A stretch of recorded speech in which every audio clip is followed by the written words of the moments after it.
Good morning, ladies and gentlemen. I've got some serious bedhead going on. I had to sleep in my truck last night.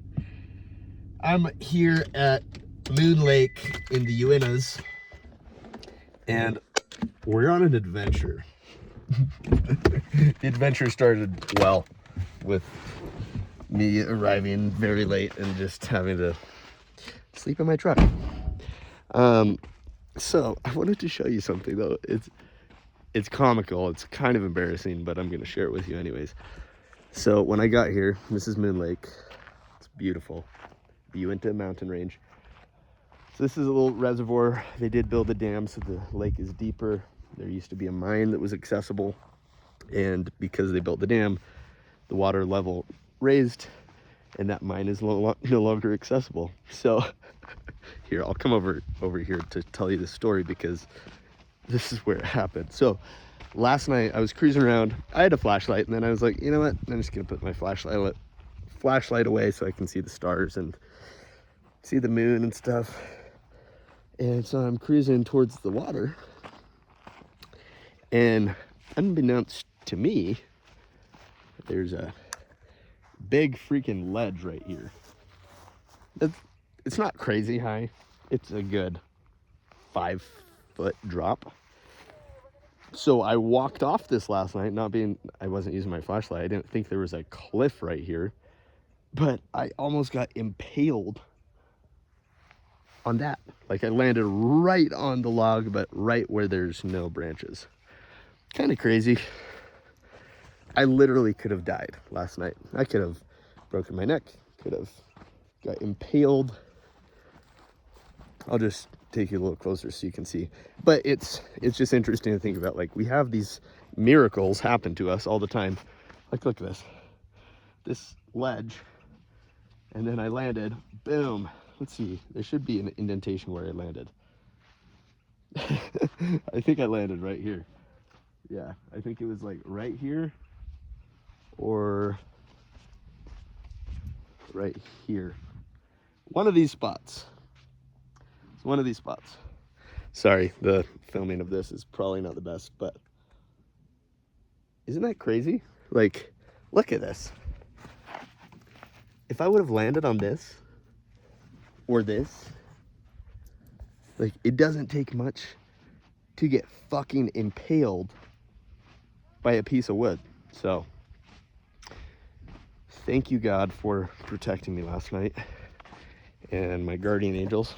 But check out this beautiful place. It's absolutely beautiful. And the reason I'm here, I'll carry on with my story, even though my hair's kind of crazy. I'm gonna go jump in the water right now. The reason I'm in the Uintas, one, they're beautiful. It's a beautiful mountain range. They're massive. The Ute Native Americans, this is their land. And the Colombians and the Spaniards, Spanish and Colombians, they enslaved the Utes a long time ago, and they enslaved them for a very long time, and they forced them to mine for them. So the Spaniards have some major mine systems, some mine shafts, all throughout the Uintas. Some people know about this, other people think they're myths, because, like, look at the land. It's covered with pine trees and aspens. It's pretty treacherous. Like, yeah, you want to climb that mountain? Sure, go for it. That will take you a day for amateur hiker. So if you think about this land is huge. There's so many mountains, but there's stories of hundreds and hundreds of mines. It's incredibly intriguing when you really dive into it in a Sherlock Holmes manner. And I'm gonna find some stuff. I already know I'm headed to specific locations where I've found the debris from ancient mines. I've already found one mine. And so the thing that happened with the Spanish is they would have the Utes dig these huge mines. We're talking like underground cities. It's like, it's pretty crazy when you really dive into it. And when you find one, you realize, oh my gosh, we know very little about our history. So what they did is they mined the ore, then they melted it, and they melted the rocks to extract the gold. Sometimes they were able to find veins, gold veins, where it was literally like nuggets of gold. They could just break it off the wall. But what they would do with the gold, once they made the gold from the gold ingots and they melted them into bars, they would put them in a cache. And you know the cairns, like the rock stacks, they're called cairns. When you find a really big rock cairn, the Spaniards would do a triangulation to let future Spaniards know how to find the cache. So if you see a mound of rocks, it's called the turtle mound, there's always a turtle head. And it's kind of ingenious. It's really smart what they did. So they have 3 turtle mounds, which is basically some cairns. If you find a very large cairn, then you know that you're close, but you'll be able to see in the distance. So like say right here, pretend that's a big mound of rocks, and at one end of the mound is a little head. So from the mound, we can look on the horizon, all along the horizon, and you'd usually need to have a telescope or some binoculars. But as you look on the horizon, from the mound, you will see another mound. And then we would cruise to that other mound.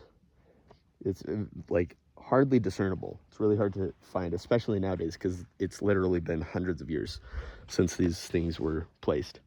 And most people just think, it's just a natural rock formation. That's not the truth. So then from that mound, so we cruise from this one, okay, lock this one on the map. This is one of the turtle mounds. We go to the next mound, and from there, we'll be able to see a third mound. Now from the third mound, you're gonna find a square. It's a square rock crop, literally rocks in a perfect square. And you use the 3 points, the 3 mound locations, and you triangulate the center spot. And that's how you find a cache. So I've found more than 125. Let's just say I've found 126. Or no, 127. 127. Actually, we're gonna go to 108 because that's how many beads are on the monk necklace. 108 is a cool number. So let's say I found 108 locations. Do you know how much gold is in these mountains? And I'm not even searching for the gold. That's the funny part, is I am searching for the records that are also kept with the gold, because the records prove our history. Once we find these records, we can better understand our history, like humanity, because we've been lied to a lot. We've been lied to a ton over the years, and there's gaps in our history that just simply don't make sense. And the only way we're going to make sense of it is by finding some of these ancient treasures, these ancient caches. And these caches, they're not just holding gold that was mined from these mountains. The Spanish trails came up from South America to Utah, which is super far. That's crazy far. And just think about it. They had wagon loads and wagon loads of documents, of scrolls, of treasure, of all these artifacts that they had literally raped and pillaged people for. And they were valuable enough to have the Ute Indians and other Native American tribes be enslaved and forced to dig caches for them. Later in history, the Utes rebelled against the Spaniards, and they annihilated and they slaughtered and killed all the Spaniards. And honestly, if you really think about it, if you were enslaved, if your families were abused, eventually you would rebel, right? I think most people would. And so with that, I don't think it's a horrible thing that, the Utes killed the Spaniards. Well, yeah, the Spaniards enslaved the Utes. What would you do if you were a Ute? I would have rebelled. I wouldn't have even let it get to them enslaving me to mine for them. But I didn't exist in that time, so I don't know how it really was. Maybe it was really hard to rebel back then, because the Spaniards, they had cannons, they had rifles, which were foreign items to the Utes. The Utes they had like hatchets and bows and arrows and spears. The Spaniards would use their cannons to mentally manipulate the tribes. Just imagine never seen a cannon ever in your life. Never seen a cannon. You've never heard the sound that it makes. That would be horrifically stimulating. That'd be intense, right? It'd be super intense. We got some rowers over here. This is actually super cool. We got like boat rentals and stuff. I just gotta show you guys this because rowing's cool. Rowing is teamwork. It's one of the best team sports ever. So just a little side note. I had to share that with you because rowing, I geek out with rowing. I've never been on a rowing team, but I think it would be really fun. I think that would be a really cool team sport to do. But back to the story. The mines here, they have some very rich history, and those of us that are able-bodied, like I'm very fit. I'm not the fittest person on the planet, but I can go in these mountains. I can take my backpack. I have the skills for survival. Like I know how to survive. I know how to read a map. I know how to do land navigation, and I can go explore, and I can document my explorations with the world. And I think that it's really important that people that are similar to me, that are just fascinated with history and want to find the truth, I think it's really important that those of you that are similar to me in some ways, I think it's really important that we team up and we go find these things that are lost. Because as we start to find them, we can reclaim our history, and we can teach the younger generations what actually happened, what the truth is of humanity. Because it's a shame, it's really sad that those in power, those that have the true history, those that know, have abused their power. They've kept people in the dark, and they haven't done the right thing. So for us, what we can do is we can do the right thing, which is, well, what is within our power to do? Well, I can go hiking. I can teach other people how to hike and how to survive in the woods and how to hike safely. And when I do find some of these caches, when I do locate them, they're excuse me, they're very deep in the woods. And this also goes into why the Uintas? Why this mountain range?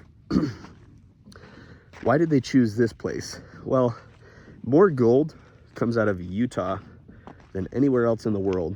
The mining operations, there's plutonium, there's uranium, there's copper, there's iron, there's a lot of gold, a lot of brass. The geology in Utah is fascinating. But to take it a little further, this is a theory, okay? This hasn't been absolutely proven, but supposedly when the waters were higher, the ocean waters were higher, there was a pass of water that went along the east side of the Rocky Mountains. All the flatland, the Mississippi area, basically ships could come all the way to the Rockies. And that's a fascinating thought, because if the ships on the sea could go all the way to the Rockies, well, that means that it would be a lot easier to get to the gold and to extract the gold from the mountains and to just travel with large amounts of gold. So I'm gonna go exploring today. This is enough storytelling. I need to go jump in the water. Yeah, I really want to go swim. So love you guys. Thanks for watching. Thanks for tuning in to another video with yours truly. If you haven't subscribed, consider subscribing. I mean, I would love to build up a channel and put more time and energy into making videos. And the only way that happens is when enough people are tuning in, I can make it happen. So I am, regardless of my subscribers, I am going to keep making videos because I enjoy this stuff. I really enjoy sharing little tidbits of random awesomeness with all of you amazing people, and just like, we got to keep that adventurous spirit alive. So go exploring, go camping, do it safely. Like, I do a lot of exploring by myself, and I have a lot of friends that want to explore with me. I kind of like the therapeutic nature of exploring by myself. For me, it's kind of like therapy. Some people go talk to therapists, some people go to meetings and group sessions. I go in nature by myself. Man, I seriously have some wild bedhead. Well, ladies and gentlemen, thanks for watching. I'll add more. I'll probably do another video as I get deeper, and I'll show you guys some mines. Love you guys. See ya. I'm gonna do better about documenting my solo explorations. Having some sardines. Sardines are super, super duper good for you. Nutritionally dense.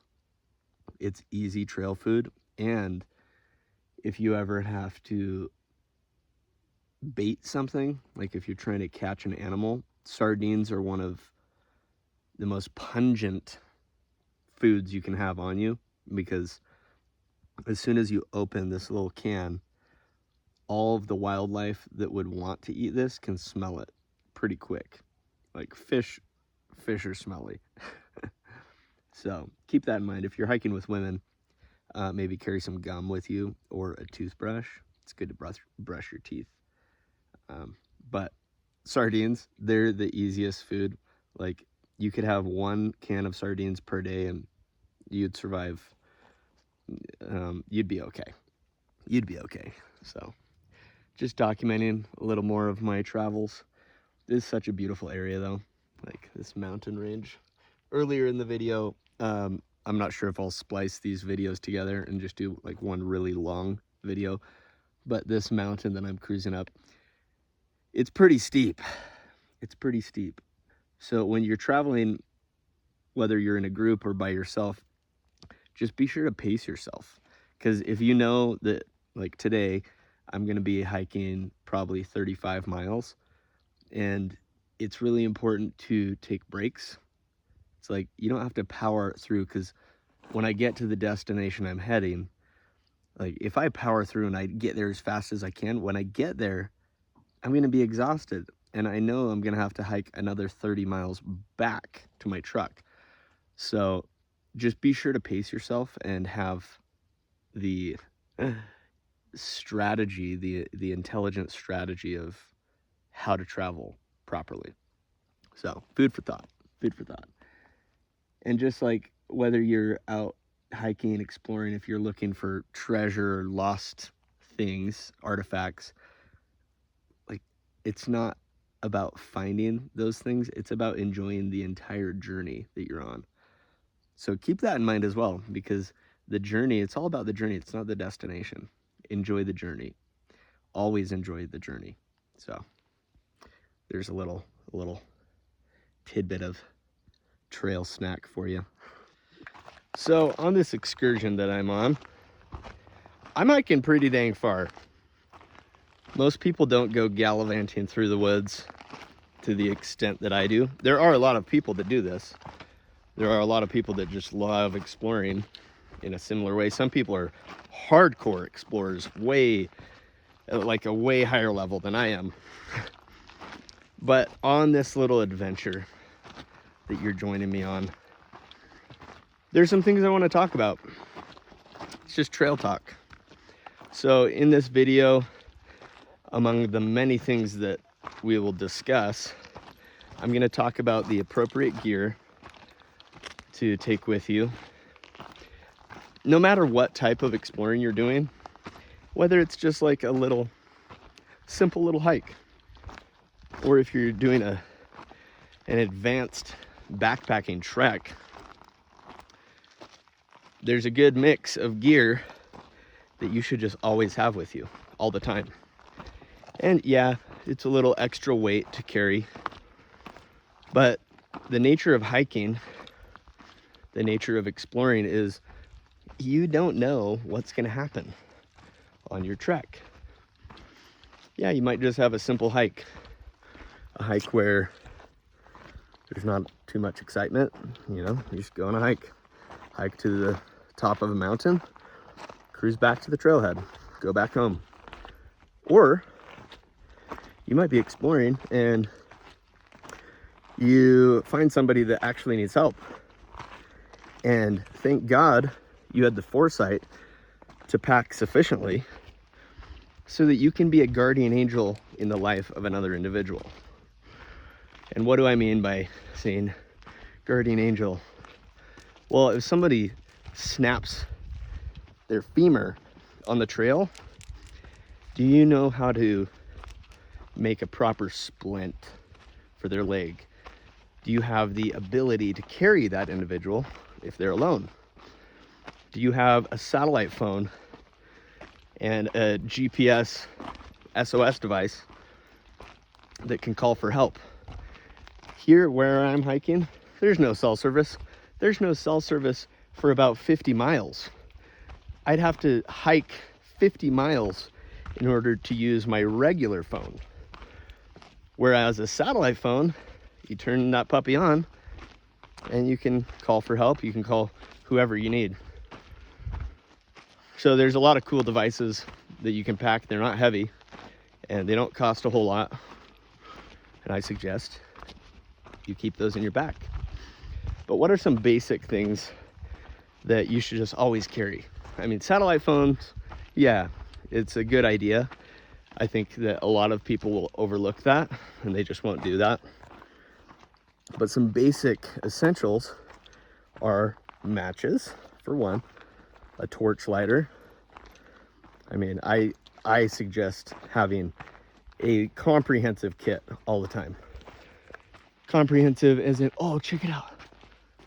2 huge hawks. Oh, that's a falcon and that's a crow. I don't know if you can see it. Yeah, there it is. You can see it on the video. So, a flashlight. Binoculars are always rad. They are a little heavier. You can get them, what's it called? I totally just spaced on what it's called, but monocular, where it's just a single scope, a little telescope. Those are really handy because if you like doing the exploring that I do, like right now, I'm on a trail. I'm on a pack trail. This is a horse trail, but I carry on this trail and then I'm going to divert and I'm going to go up canyons. I'm going to go to specific points that I've already got on my map. And that's another point to bring up. Having a detailed map of where you are exploring. So this one, here, I'll show this to you real quick. This is a printout of the region that I'm in. So, let me flip this around. That is the region that I'm in, the region that I'm exploring. I'm right here on this pack trail. This is Moon Lake. My truck's here. And I'm going along this and then going up into these canyons. And then I have another map that once I get past this boundary, I will use my other map. So having a detailed map and not just a map on your phone, is what happens if your battery runs out. What happens if you fall in a river or it starts pouring rain? Like a thunderstorm rolls through and you're not able to use your tech anymore. You've got to have tangible physical maps that are either paper or laminated. I suggest paper. There's waterproof paper, and then you can have waterproof pen so that you can make notes whether it's raining or not. Always have a compass, and not just a basic little compass, the north, east, southwest. I'm talking about a comprehensive land navigation compass. But with that, you have to know how to use it. If you don't know how to use it, it's like telling a 2-year-old or a 1-year-old, okay, go to the bathroom, here's a roll of toilet paper. What the freak are they gonna do with it? They're just gonna play with it. They're like, they don't know what it is unless they've learned. Like toilet paper, something as simple as that. Kids don't know that until they're taught. So if you hand a kid a compass, what are they gonna do with it? Yeah, it spins around, cool. If you don't know how to use a compass side by side with a detailed map, then it's useless. It's totally useless. So skills come into play. Like, skills are so important, and they're very overlooked. Like some of the basic skills of just knowing how to navigate the terrain, understanding, okay, I'm right here. Where is that on the map? How do I figure out where that is on the map? What direction is home base? What direction is my truck? Like, where is that? What are the GPS coordinates for that? Understanding all the nuances of knowing where you are all the time. It's kind of crazy these things aren't taught in school. Like in Boy Scouts, I became an Eagle Scout, and in the whole scouting program, I learned more through scouting than I learned throughout my entire educational journey, through preschool, kindergarten, elementary school, middle school, high school, and then into college. In college, you can navigate your own course because you can choose all the classes you want to take. You don't just have to take the mandatory assigned classes. I took advanced astronomy and oceanography just because I was kind of intrigued with those subjects. They had nothing to do with my degree. I just wanted to learn them. And by learning them, it expanded my view of reality. It expanded my perspective a lot. So back to the basics of what do we need? So you gotta have lighter, you gotta have a way to start a fire, a lighter, and also matches, storm resistant, waterproof matches. They're called hurricane matches, and they're wind resistant. They're pretty cool. Oh, this is so beautiful. This is such a beautiful place. Wow. So you have to have the ability to light your way. So have a waterproof, shock resistant flashlight. And ideally you have two. You have a really heavy duty one, and you have like a basic small one. You can have a headlamp. Headlamps are really useful. And you'll notice as I'm going, I'm like scanning the territory. I've been stalked by mountain lions multiple times, and bobcats and bears. You just have to be hyper vigilant when you're exploring in very treacherous areas. That's just another side note, and that also segues into, all right, how do you protect yourself from those aggressive animals? Well, I suggest always having a handgun, a sidearm, a firearm with you, and not just a little pew pew. Like, you've got to have a firearm that has the stopping power to take down a large aggressive animal. Like these animals, such as a bear. A bear's skin is very thick, like very, very thick. A mountain lion is very strong. They're very fast. They're very aggressive. One shot may not take it down. And when you have, considering adrenaline rush, when an animal is like hunting you down and attacking you, your adrenaline is through the roof. So you're a little shaky. You're not as accurate as you would be, say, going to a shooting range where you can practice, like target practice. Target practice is totally different than a real life scenario. So you have to understand how to regulate your adrenaline by breathing. It's all pretty simple, but it's also really complex at the same time. It's kind of a paradox. So we've hit on having the ability to start a fire, having the ability to see at nighttime with a flashlight, having the ability to see your surroundings with either a telescope, a monocular, or binoculars. And then having protection, so a firearm is really good, at least a 9mm round, 44 Magnum, 357 Magnum. Any larger round will work. And then another option is to have mace, but not just mace, have bear spray. Bear spray has a trajectory of about 30 feet. Like, it sprays really hard, and it's 10 times, probably, no, I don't know exactly how much stronger it is than mace, but the thing is, it has the ability to blind a human. So that has the stopping power for a bear. Bears do not like bear mace, obviously. That's why it's called bear mace. But having a comprehensive kit with you, like, yes, it adds up in weight. It's a lot of stuff. But you can also utilize minimalist concepts and get the lighter weight options. They're all more expensive. The more expensive options are usually the ones that you want. So having more expensive gear means it's lighter weight, it's compact, it's reliable, and you just have no worries. Because as you're exploring, you want peace of mind. You want to have peace of mind. Oh, dude, I just found a marker. So this is a Native American marker, or a Spanish marker. So they do this on rocks, on stones, and on trees to point in the direction of caches, of mines, of different projects that they're working on. So that's really interesting. Here, I'll show you. So see this? So this round, interesting. And I mean, obviously, we live in a time where people draw stuff all the time. And so if it's not etched in, that could just be some kid making something.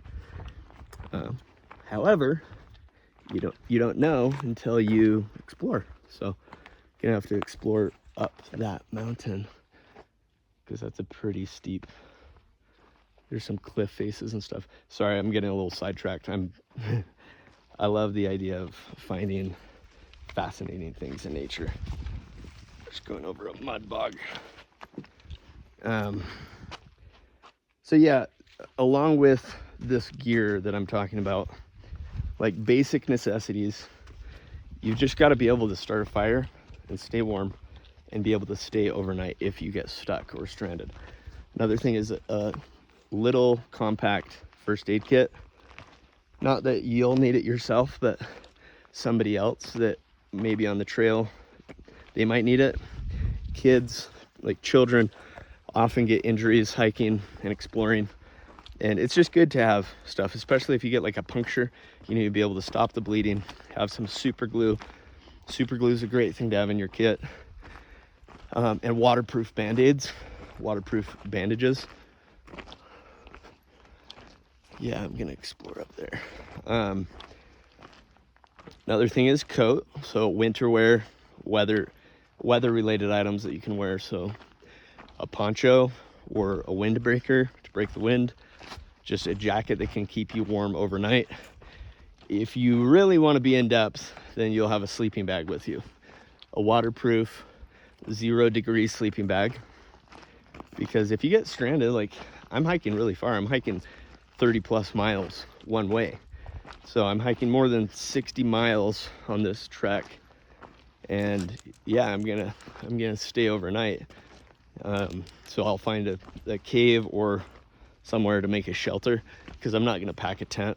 I think that's like, you can totally pack a tent if you want. Tents are fairly heavy. You can do a hammock. Hammocks are good.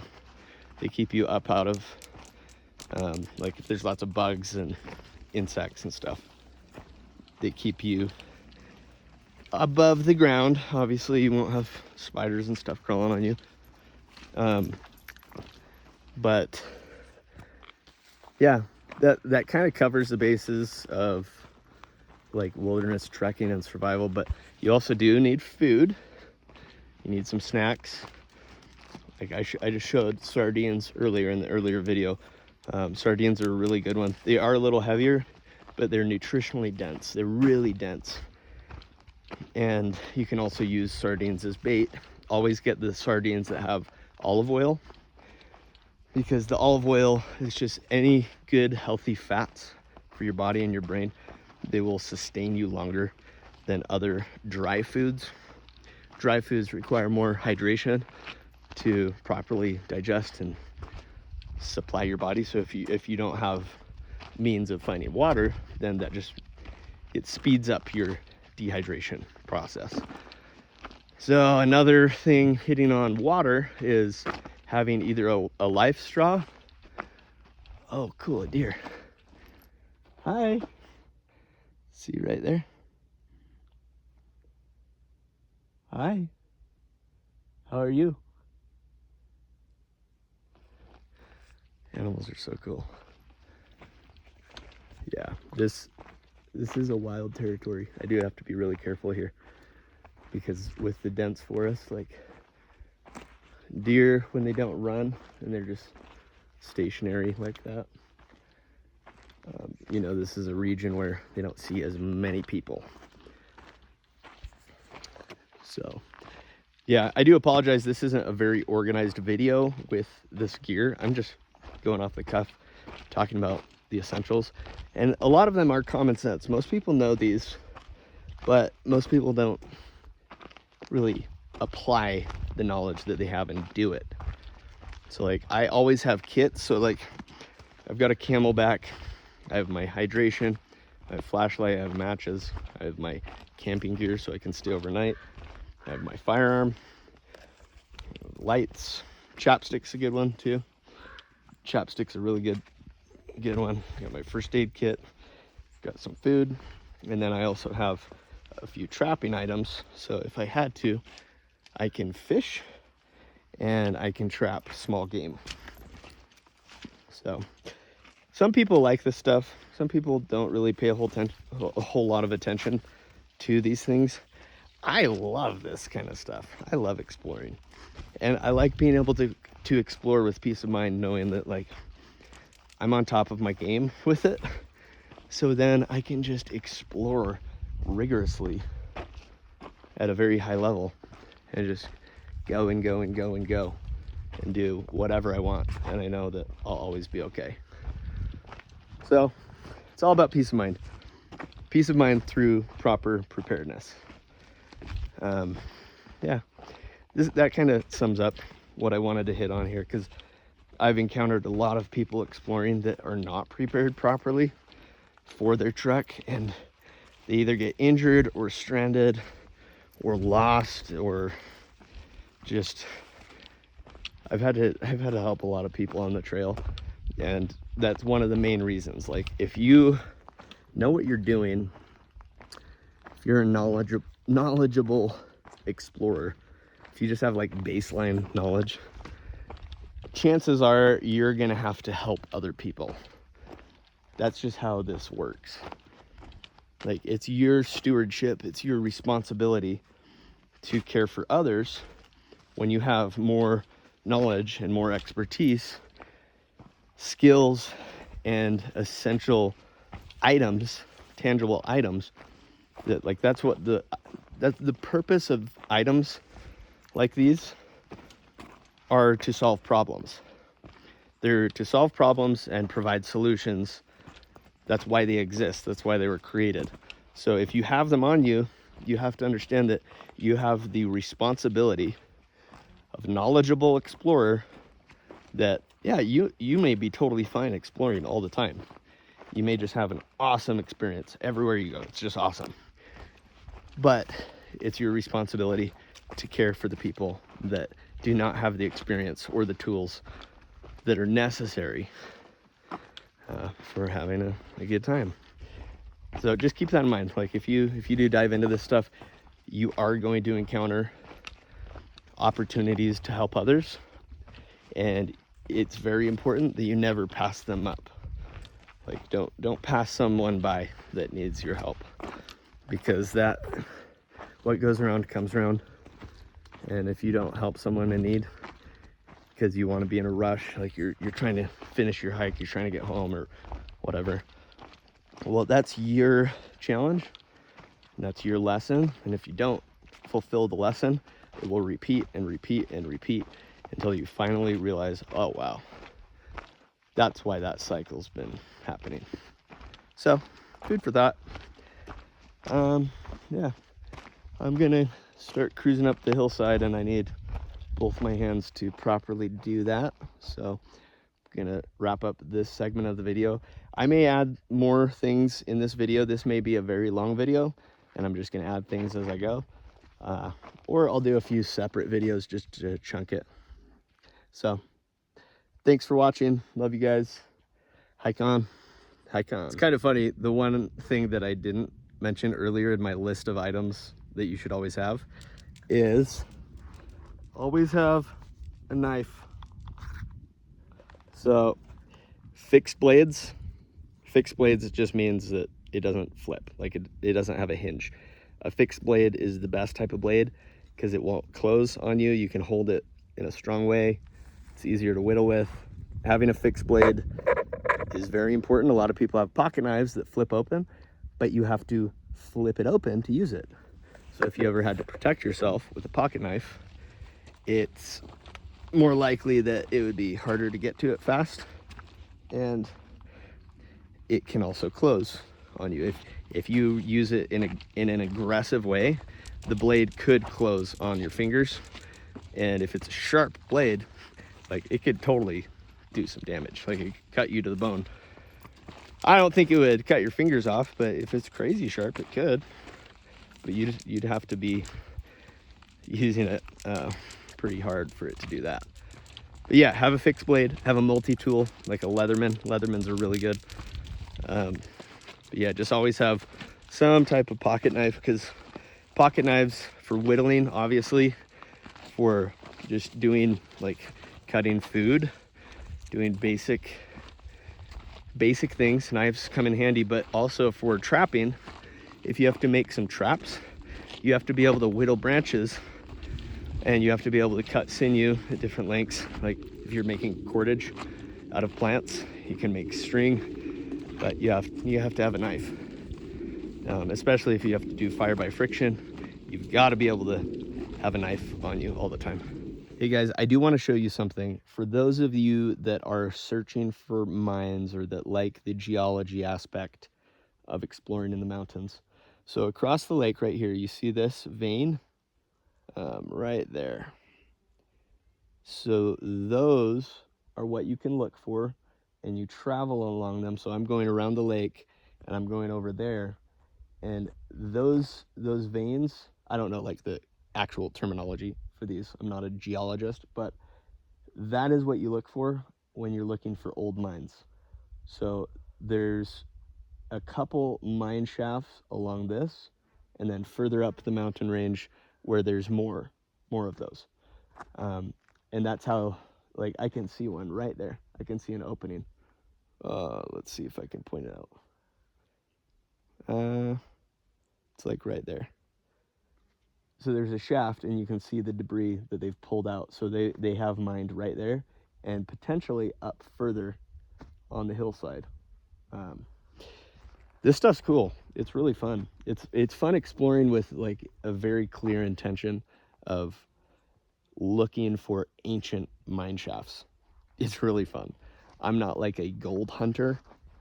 Some people get like the gold rush, the gold fever. When you find a little bit of gold, it's kind of an addiction, because it's a foreign object, but it's found in nature. And so when you find some, you get like this fascinating adrenaline rush, because just the color of gold, looking at gold, it does something to your consciousness that's pretty intriguing. So I'm going to actually, let's see if I can spot something. Let's see. Right.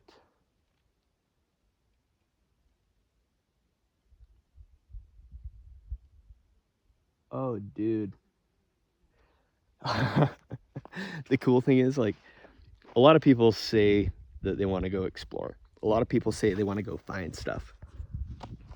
As you get older and as you experience life, like a lot of people talk about a lot of things. Like I've done it a ton. I've talked about things that I want to do, and when you talk about doing something, you lose the energy of actually doing it. So it's best to just go do the things that you want to do instead of telling tons of people like, oh, I'm gonna do this, I'm gonna do that, I'm gonna like I've been writing books for a while, and I've told too many people what I've been working on, and I have noticed that it's taken energy out of my ability to actualize, and like it's pretty fascinating. So with this stuff, like I'm proactively searching for some very specific things on this mountain range, and I know they're here. I know they're here because I have maps and information about these. But yeah, instead of like just talking about doing stuff, go do stuff. Go explore. If you like exploring, go freaking explore. And if you like making videos and stuff, document your explorations. Because when I do find something, I'll be really glad that I documented all of this, because I am going to find something. And I'm not just searching for gold. You have to remove like the greedy aspect. A lot of people just want money. It's not about money. It's the spirit of adventure, and it's the sacred recovering of artifacts that can confirm very, very, very important aspects of our history that have been lost throughout time. We're talking hundreds and hundreds of years. So wherever you do live, go explore whatever's in your territory, because there's fascinating things in every location on the planet. And just a cool little side note about Moon Lake. Apparently, there's a lake monster in this lake. Pretty weird. So, I'll be watching the water, see if I can spot anything. That would be so wild. That would be wild to actually see a foreign creature that's like mystical. I don't know if I believe in that, but like there are huge fish and stuff like in Lake Powell. My buddy, or my brother's buddy, he's a welder in the dam in Lake Powell, and we're talking hundreds of feet down. And apparently, while he was welding, water all of a sudden moved him, like a rush of water moved him, and it scared the shit out of him because all the water there is supposed to be stationary. So he thought somebody opened one of the dam valves, and he was freaked out thinking he's gonna get sucked through the dam tunnels. And then he turned his light, and there is a huge eye, a huge fish. It was a catfish. It was probably like an 18-foot catfish, just massive catfish. But we're talking hundreds of feet down in Lake Powell. So if there's catfish that are 15 to 20 feet long, just because they're very mature and they've been chilling and living in the lake for a long time, then for sure there's probably tons of creatures that we have no idea exist. Like, guaranteed. Like, think about the ocean. Ocean is super deep. We've explored outer space more than the ocean. Like, that's so weird. It's so weird to think about. Like, we know more about outer space than we know about our own planet, about the water, the oceans. So for sure, like, I'm sure there's tons of creatures that we have no idea exist. And eventually we'll find some of them, or they'll reveal themselves to us. Yeah, just be adventurous. Be adventurous. Be a little explorer. Why not? Or you can just watch TV shows every day, and you know, TV shows 50 years from now, they'll still exist. So I think that's a waste of time. Some shows are cool to watch, but like, live your life. Live your life. Don't let your life pass by without doing some really fun and exciting things. And they don't have to be extravagant and radical. Like, just go explore. Go explore. The funny thing is, every time I've gone exploring, I've always met some really cool girls on the trails. That's what, like today, there were some rowers. There was a rowing team, a college rowing team, and I got to meet a group of really cool women earlier today before hiking. And it's just stuff like that. Like, I wouldn't have interacted with them if I wouldn't have put the effort into traveling out here and putting together this little excursion. Like, it's a 3-day weekend. It's Labor Day weekend. A lot of people are just like partying with their friends and family. And I'm doing this. I'm exploring by myself because I love doing this stuff. It's so fun.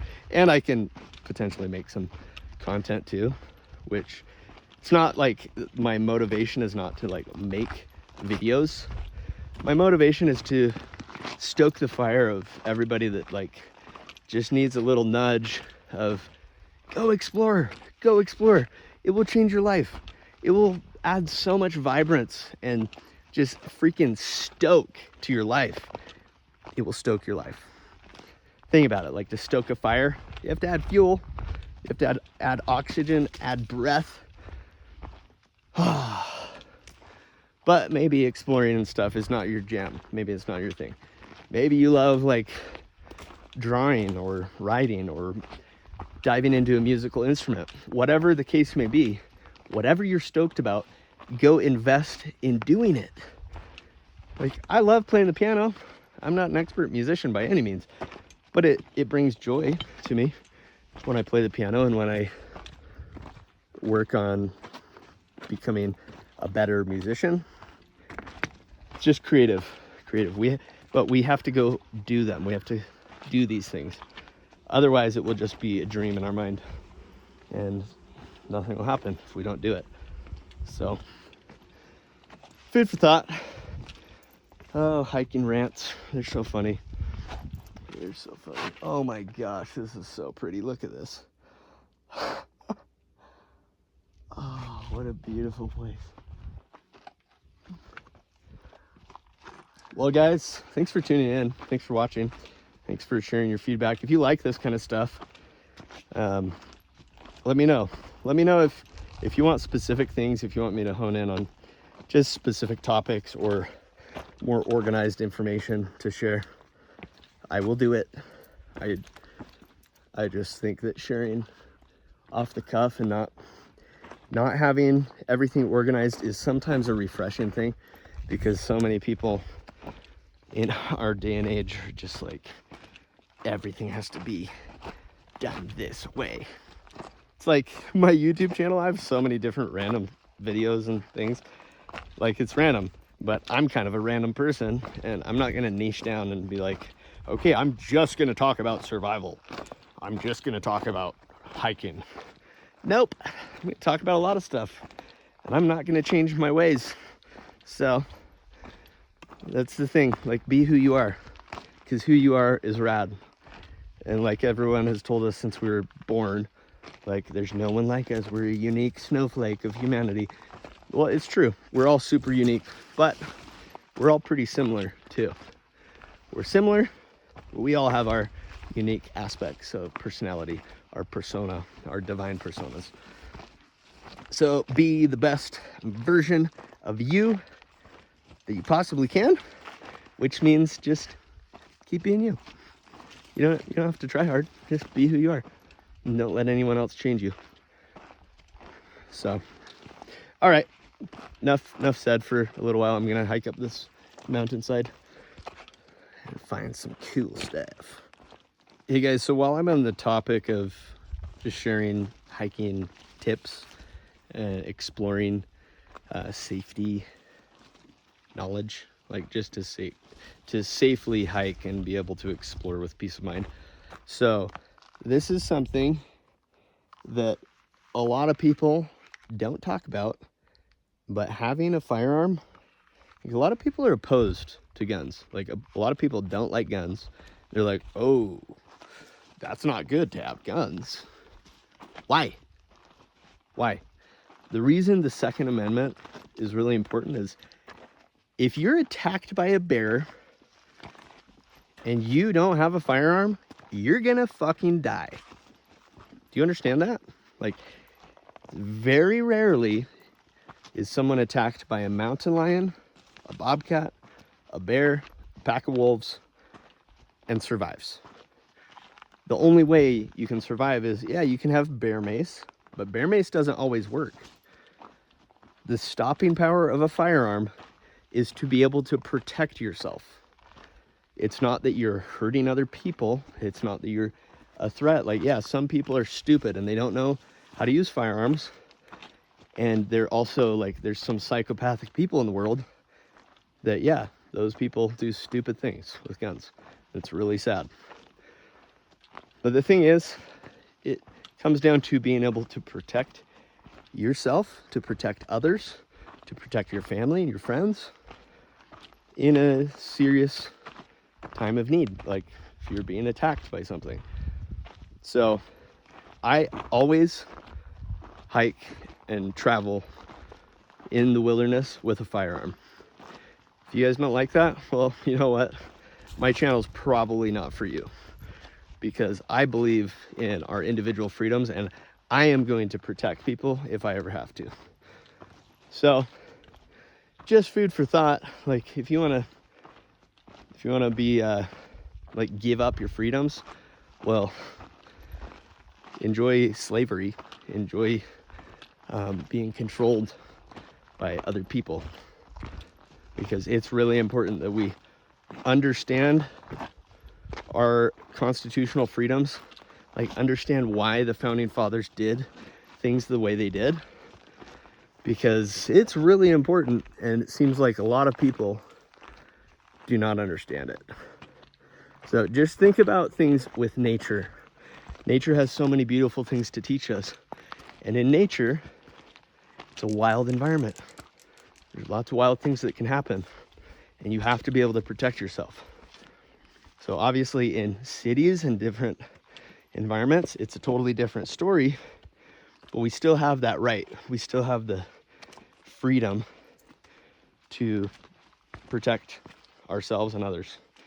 So I just had to hit on that topic because it's a really important one, and it seems to be diminishing greatly in society, and it's not good. Look at any country that has been disarmed. As soon as they were disarmed, they were taken over by another force. Look at Australia. Australia did a gun buyback. They bought back firearms. Yeah, then they lost their freedoms. You can ask anyone from Australia. They all talk about it. There's a lot of videos and information about people from Australia talking about as soon as the guns of the citizens were taken away or bought back by the government, the country changed. So America is a different place, and it's a different place for a reason. And we have to remember our freedoms and never let our freedoms be altered and changed. Just doing some gallivanting through a little mud bog.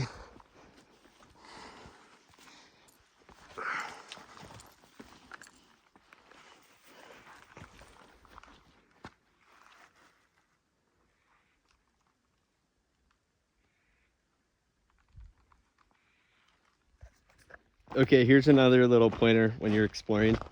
I'm just going to share like a bunch of information today as I explore and as things come to mind.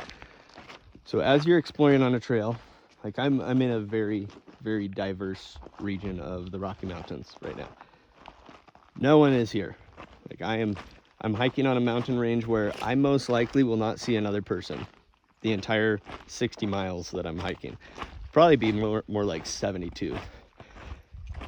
That's a lot of land covered and not seeing any people. That means like you have to have high levels of situational awareness, observing everywhere that you are, because there are lots of bears here. There's lots of mountain lions, and like you never hike fearful. Like that's why you have the essential items that you need so that you can hike and just be happy and cruise around and explore and enjoy nature. But if you listen right now, you should be able to hear the birds chirping, some insects. Whenever you're hiking and all of a sudden it becomes eerily quiet, like completely silent, that's when you know that there's a predator nearby. So that's just another tip. I'll do another video explaining my mountain lion encounter, because it's a pretty crazy story. It was pretty nuts. I think mountain lions are my spirit animal. That's what this experience taught me. Because I thought I was gonna have to kill a mountain lion, but then situation totally changed, and it was funny. I spent a whole night in a pine tree. Like, yeah, mountain lion came in my camp. I'll explain it in depth in another video, and then I'll probably tag that video after this one. But moral of the story is just like, increase your knowledge about everything that you love. Like, if you love exploring like I do, learn more about it.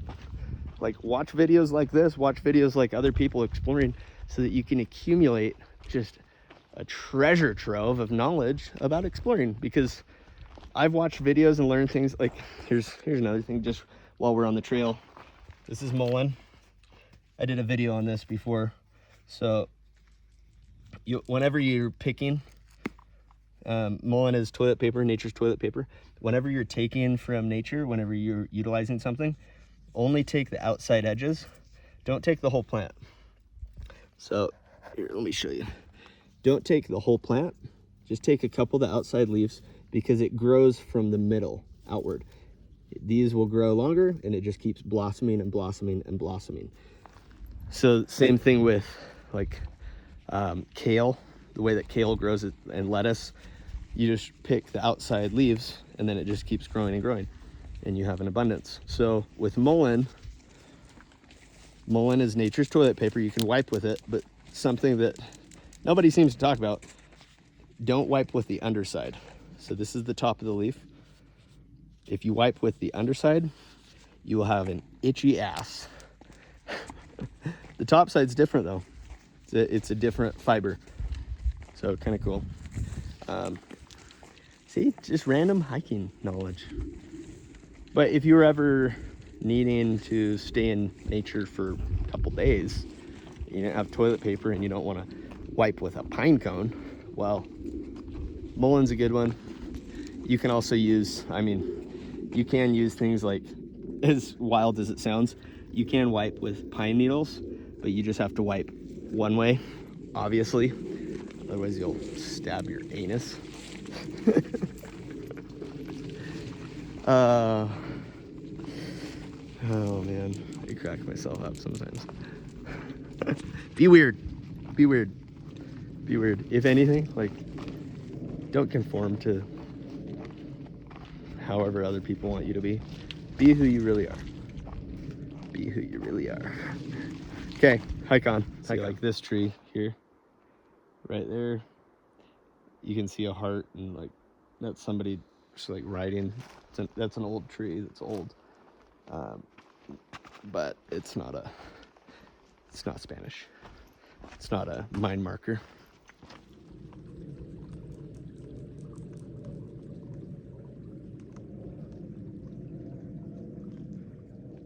Hey guys, I found one mine shaft.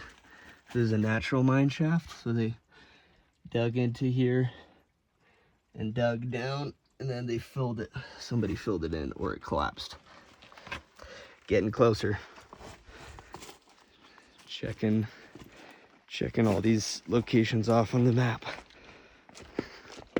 Once you get off the trails though, is where you start finding more stuff, because all the trails, tons of people go to these, or they fill them in. Bureau of Land Management fills in mines. Those bastards.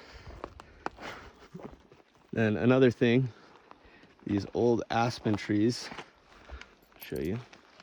So these old aspens, like, it's not a very big tree. This isn't huge, but the Spanish would carve into the aspens for leaving markers and like guiding points to find caches and to find the mines. So like this is actually a really old aspen tree. It's really old. But as I find some of the markers on the trees, I'll show you. A lot of them have crosses, or it has actual Spanish writing, and it's very artistic. It's very clear that it's not just somebody traveling in the mountains, cutting their initials in a tree. It's very ornate carvings. A lot of people I've noticed have mentioned that they're lonely and sad. Some of them are kind of depressed. Like, I have quite a few friends that have brought this up, that they're just like lonely a lot. And I spent a lot of time by myself, but I do so intentionally. I'm kind of an introvert. I like try to be a balance of introverted and extroverted. Like, I can interact with other people totally fine, and I can act like an extrovert. But my true nature is I'm pretty introverted. Like, I enjoy being by myself a lot. And that's why I go exploring a lot on my own, instead of going with like a large group of people. And I'll go exploring with my homies once in a while, go trail running and work out with people and groups and stuff. But I really like solitude. I like time to clear my mind and just think without a whole lot of noise.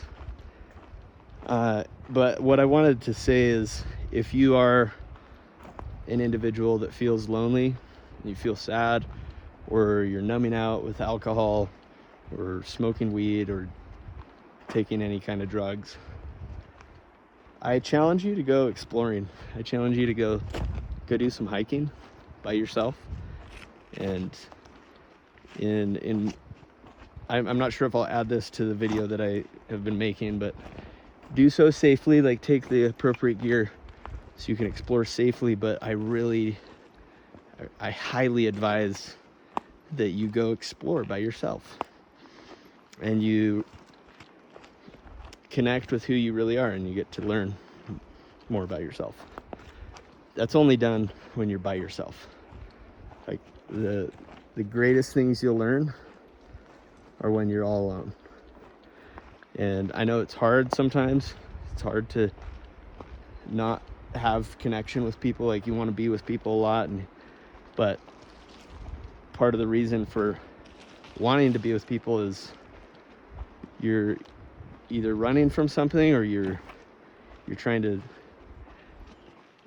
solve some problem that you may not realize that you have. Not a problem, just like, you've got to address, like, you've got to be able to be happy and love life and experience the fullness of your personality without the input of other people. You have to genuinely and authentically love who you are without anybody's opinions about you, without any praise, without anybody freaking stoking your ego fire. You've just got to love who you are. You've got to recognize, like, you're an amazing person. You have amazing gifts. You have a beautiful form of creativity in whatever way that's expressed. We're all creative. All of us are. But our creativity it's all different. Everyone's different in their own creative ways. But yeah, I have a couple friends that I'm really close with. There's some of my greatest friends on the planet, and I'm really grateful for my friendship with them. And at the same time, I've noticed, like, how sad they are and how lonely they are. And, like, they love hanging out. Like, when I'm hanging out with them and we're hanging out with our other friends, like, they're having a blast. They love life. But then when they're by themselves, they have a really hard time. And, like, I don't really know what the solution is for that. Like, I do believe, like, every man has a woman on the planet. That's my belief. Every woman has a man. And sometimes it takes a long time to find those individuals. Like, for a couple to find each other, sometimes it takes a very, very long time. Like, I went through a divorce. I was married. I have a family, and it really sucks not having that anymore. However, it is what it is. And now I'm on this new adventure of finding new friends and experiencing life in a different way as a single dad. And it's hard for me. It's hard not being with my kids. I love being with my kids so much, and it's really hard for me when I'm not with them, when they're with their mom. And that's something I have to work on and like deal with. That's my challenge. But other people have, like one of my buddies specifically, he's super lonely and sad when he's not with our friends and hanging out. And I think that the only solution, at least in my opinion, what works really well for me is exploring in nature. Exploring in nature brings so much peace and vibrance and just clarity to my life. And then I go back to society, I go back to working and doing all the different things that I do, and I feel like I'm recharged, I've refueled and cleared the clutter just simply by immersing myself in nature. So sorry, I just heard an animal. Yeah, so if you are lonely, if you're sad, depressed, anything,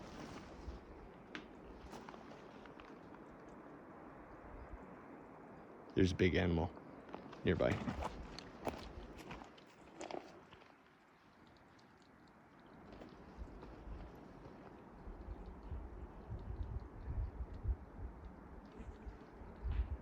I might need to put my camera away.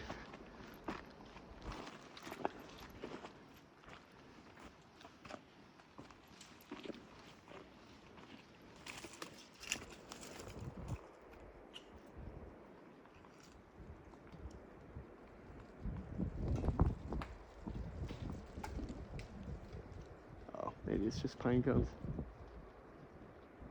I think it is pine cones. You gotta be on your toes when you're in nature. Yeah, sorry for the little distraction, but I've been stalked by mountain lions before. It's quite the adrenaline rush. And speaking of, there's a track. That's a paw print. Let's see if I can find another one. Yeah, so moral of the story is if you are sad and lonely, go exploring, because it will help a lot. It will help a ton in so many different ways. So I'm sorry if you are sad and lonely and depressed and all the different things. Life's not easy. Life is not easy, but life is not supposed to be easy. It's this epic obstacle course that we're all on, and it's an emotional roller coaster sometimes. And it is important to have good friends. Like, good friends make life so much better. But it's okay if you don't have friends too. And if you're in a season of your life where you don't have very many friends, maybe you don't have any friends. Like, I've been there. And it's hard. It kind of sucks. Not kind of, it really sucks. But it's a lesson that you're supposed to recognize, that you're supposed to be best friends with who you are. And the Oracle of Delphi, if you went to see the Oracle long time ago in Greek mythology, above the cavern to the Oracle of Delphi, it said temet noske, which means know thyself. And it's true, we do need to know ourselves fully, in depth, in order to love who we are, and in order to really love life and live life to the fullest and be able to share our gifts with the world and with humanity and with all the people we love and care about and all the people that we haven't even met yet. Because life's a continual journey of making friends, meeting new people, and exploring the domain of reality to the fullest. So you got to be an epic explorer. You got to really put effort into getting better at exploring and loving the adventure of your life. And if your life's kind of boring right now, it's up to you to create an adventure, to make things happen. I drove hours to come to this mountain range and to explore for 3 days straight by myself. I'm not saying that to boast. I'm saying go create an adventure that resonates with you, that resonates with who you are, what you want to experience, and make it happen. Like, go do it. If you love nature, go exploring. If you love kayaking, go kayaking. If you love scuba diving, go scuba diving. If you want to skydive, go do that. Skydiving is a lot of fun. It's an adrenaline rush, and it helps you get over your fear of a lot of things. So whatever resonates with you, just go do it. Go do it. If you want to document it, if that will help you in any way, create a little record, like an adventure record, an adventure journal. You can make a YouTube channel, or you can just keep it to yourself. And one day, if you ever have children, your children will be stoked to see all the different things that you pursued and that you put energy into doing. That stuff matters. It does matter. So what matters the most is the health and the vibrance and the vitality of your mind. And in order to have a healthy mind and amplify and reach higher levels of consciousness for yourself, you've got to put yourself in situations that are different and might be uncomfortable, might be a little nerve-wracking sometimes. Like, I know later tonight it will be a little intense when I'm cruising through the woods in the dark. Being in the dark in the mountains is slightly eerie, but I know it'll strengthen my character and it'll just make me a better individual, because I'm putting myself in situations that aren't very comfortable, and it's going to be bloody freaking cold. But, oh, there's an eagle. Oh, see that? Oh my gosh, I love nature. I geek out on with nature. Yeah, I just wanted to hit on that in this video. I just wanted to talk about like being lonely and depressed or sad, numbing out, drinking, doing drugs. Like, it's all a form of escape. It's like when we do those things, we're running from something, we're trying to smother something, we're trying to I don't know, regulate our emotions in a very unhealthy way. That's not a healthy way of regulating your emotions. So if you are drinking a lot, I used to drink a ton. I used to drink a lot. And I am amazed that I never died. I had some really close calls. Oh, there's like a turkey. What is that? There's some type of little bird. Oh, wow. Interesting. I'm not sure what type of bird that was. Kind of cool though. I accidentally hit the button and it stopped the recording. But I was just wrapping up the video about being sad and lonely and depressed and drinking. Like, whatever your form of numbing out is, or addiction, like, don't give into it. Don't do it, because it just delays your eventual success. Everybody has the ability and the potential to succeed in all the ways that we want to. And when we give into addictions or temptations, where it's like we only have the ability to focus on one direction. So when we give into drinking or doing drugs or whatever type of addiction you have, or whatever things tempt you in life, when you're focusing on doing that thing, you're releasing your focus of everything else that matters, and you're diverting your path. So like in religion, sin, the word sin, it's an archer term that means you've missed the mark, like you missed what you're aiming at. So when we do anything that we know we shouldn't be doing, or it's not really good for our mind or our body or our spirit, we're sinning. It just means like we're not focused on the right things. That's all. And all we have to do is we just have to course correct and like figure out what good things should we be doing. And if we're not doing them, we need to just change and adjust where we're headed and what our thoughts and actions are. And we just need to focus on doing the good things that will lead to our success, that will lead to our happiness and like the spontaneous fulfillment of all that we really are. Like, if that makes sense. So if you're lonely, if you're sad, if you're an addict in any way, you're not an addict. I don't believe that whatsoever. If you say you are, then yeah, definitely you're going to be. That's why I have a hard time with like the whole Alcoholics Anonymous. Like, it's a great program, but everyone's consistently saying every day that they're an addict.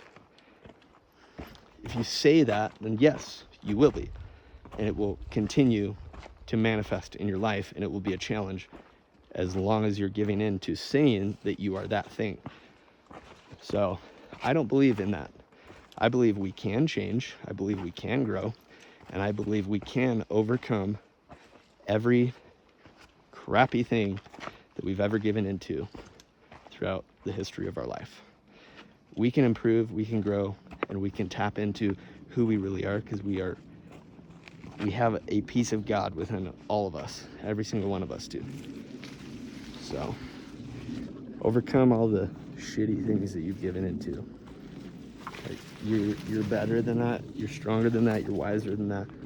Just make the choice to hike a new trail, and then go literally hike a new trail.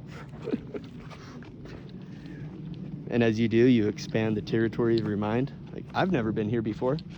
This is a brand new place. This is a brand new region of the world that I'm now experiencing firsthand with all of my senses. And just by being here, just by walking this path, I'm expanding my consciousness, and I'm getting to learn a new terrain. I'm getting to absorb new knowledge of things that I hadn't previously known. So go hike a new trail, go forge a new path, and don't do it timidly. Do it with all that you are and all that you have to offer, and learn who you really are. Like, begin to really get excited to become best friends with you, with yourself.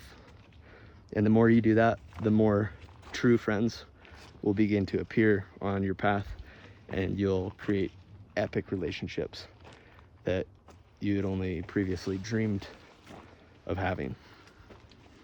So go do the work, get to it, go do it. I love you guys.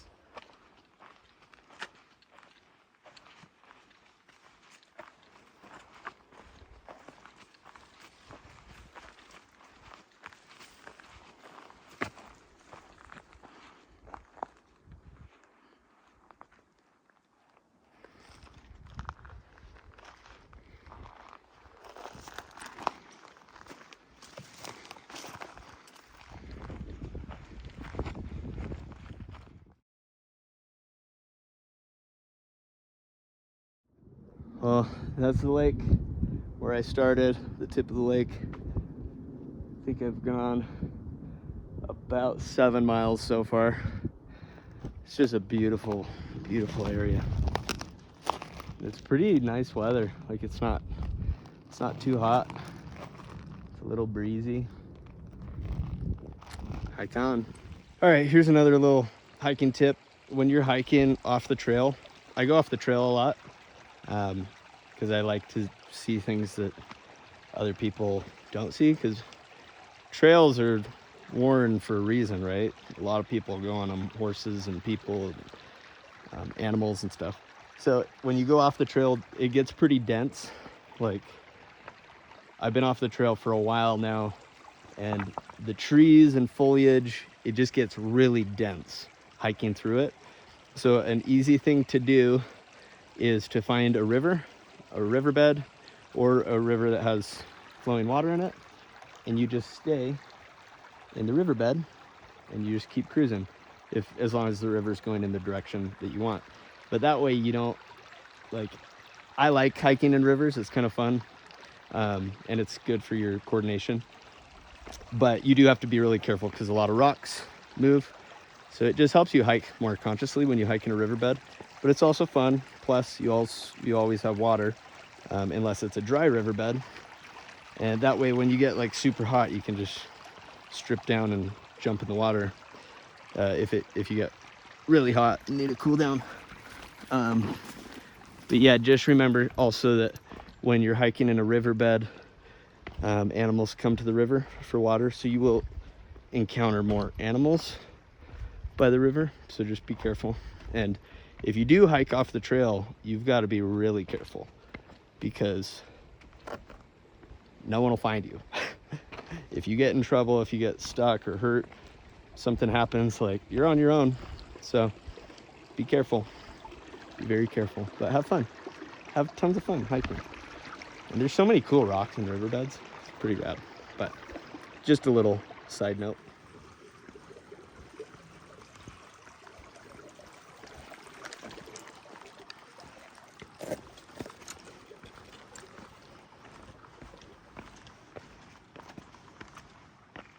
Hiking in rivers, though, is pretty fun.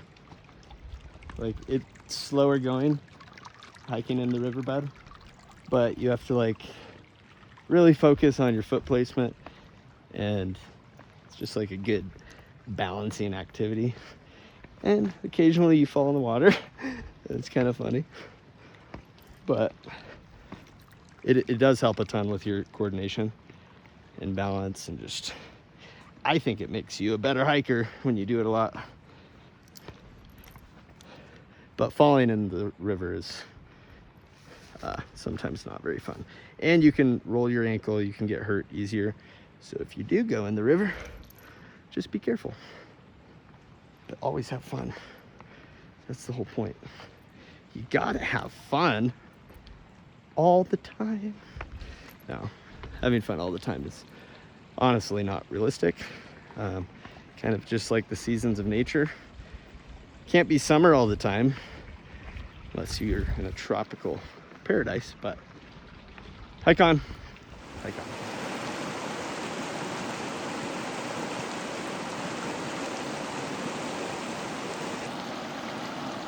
Well, it's pretty thick, the mountain, all the trees and foliage, so I'm gonna have to wade through the water to get to the other side of the river. Time to get a little wet. I found something interesting though right here. Like, I'm deep in the mountains, and this looks like it's like a power line or a cable. I don't know what it is, so I'm gonna go check it out.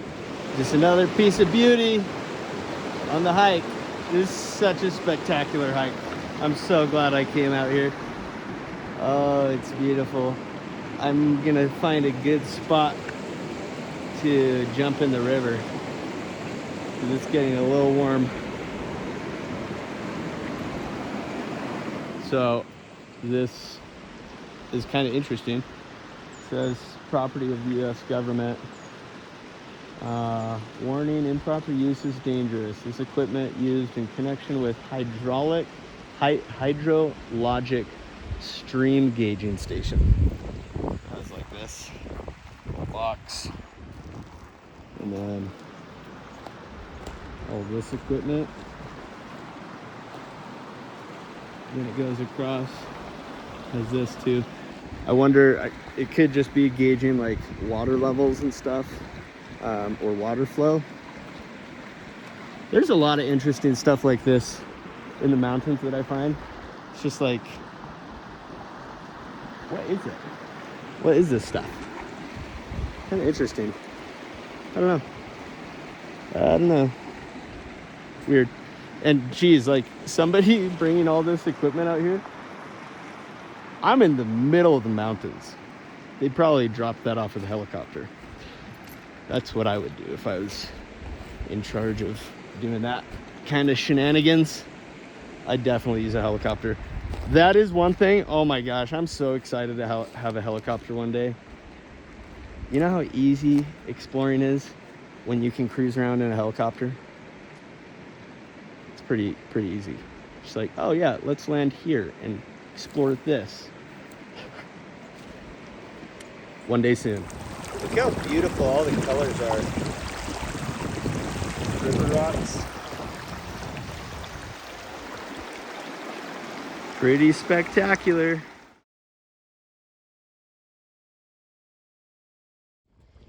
There's something about the grass in the mountains. Like, look how luscious. So luscious and beautiful. It's a pretty place. It's been a fun hike.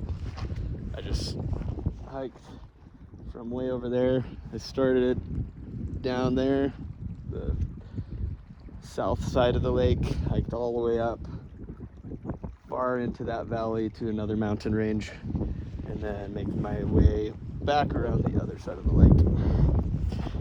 It's been a long hike today, but it's been good. It's been fun.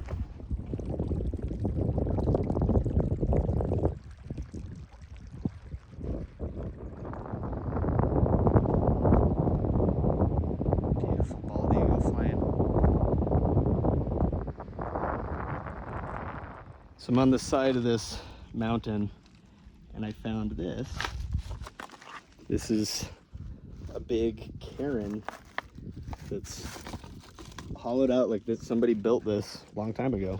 It's been here for a very long time, but it's kind of in a weird spot. Like, I'm on the side of this mountain, and all the rock slide happened a long time ago, but this was intentionally built, and it's just in a weird spot. So the Spanish apparently would use some of them as like markers, so different angles they'd place to show like a direction, or they would build these and they'd have like a little box inside of it that has a map or directions. So kind of weird. I'm gonna see if there's anything nearby, because this is strange. It's really odd. I'll do a little video backed out so you can see it better. So here it is. It's like a pile of rocks, but it's organized in like a cylinder style. And then it's hollow inside. So I'm gonna see if there's anything inside of it. Well, I've kind of learned my lesson today on hiking boulders. So I hiked all the way down there. There's no trail on the side of the mountain, so it's just this stuff. And goodness, it is exhausting hiking miles of just boulders just like this, and some of them are loose, so you have to be really careful. But man, I'm gonna be super sore tomorrow. Well, I'm headed back to camp, and wow, it has been quite the adventurous day. I'm exhausted. I learned a valuable lesson hiking on this cliff face along the edge of the lake. There's no trails on that side because it's pretty steep, and I thought that it would be easy to navigate and make my way around the lake to kind of explore that side. Oh my gosh, it was so exhausting. So exhausting. But I did find a fascinating little cairn that the Spanish use. Like that video that I'll edit before this, but they use those as like waypoints, like to find the cache or to find a mine. And it was in a weird spot, which makes me want to really explore that hillside, but from the air. Like either bring a drone or take a helicopter, which would be so cool. That'd be so fun to go explore a mountain range in a helicopter and pinpoint all the areas that you want to go to. Like finding mines with a helicopter would be much easier than on foot. Save a lot of time too. But it's been a good hike, good adventurous day. Thanks for watching, and I will see you guys on the next video.